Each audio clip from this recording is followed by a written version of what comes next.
Bonjour à nous tous et excellent dimanche dans la volonté parfaite du Seigneur Jésus-Christ pour chacun de nous. Je prie que la parole que je vais partager atteigne son objectif dans ma vie et dans la vie de tous ceux qui vont l'écouter. Nous allons lire dans le livre de 1 Roi, au chapitre 17, du verset 1 au verset 6. Là, il est écrit: Élie le Tishbite, l'un des habitants de Galaad, dit à Achab: L'Éternel est vivant, le Dieu d'Israël dont je suis le serviteur. Il n'y aura ces années-ci ni rosée ni pluie, sinon à ma parole.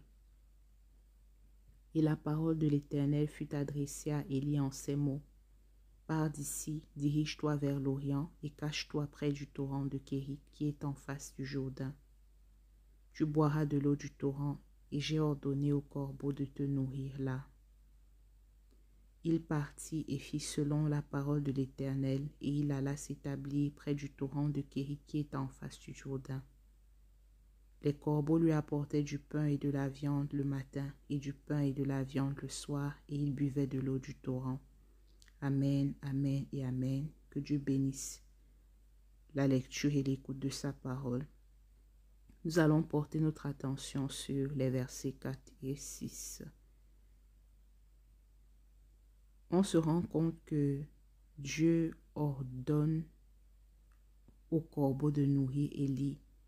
Et au verset 6, on voit bien que les corbeaux ont exécuté cet ordre. Le Seigneur ce matin veut nous parler de la dimension ultime dans notre marche avec lui. Cette dimension où nous choisissons librement de ne plus avoir le choix, parce que ici, les corbeaux n'avaient pas d'autre choix que de faire la volonté de Dieu. Donc il ne s'agit pas de Deutéronome où Dieu a placé devant nous deux chemins, le chemin du bien et de la vie et celui du mal et de la mort.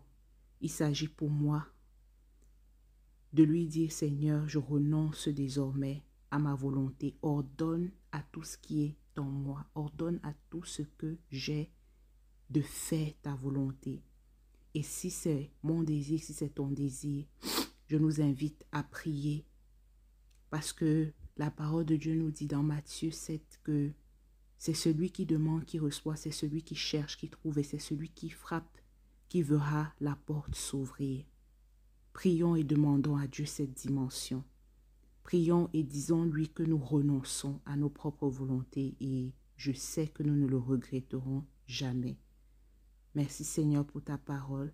Merci Seigneur pour ce que tu es en train de faire au nom de Jésus. Amen.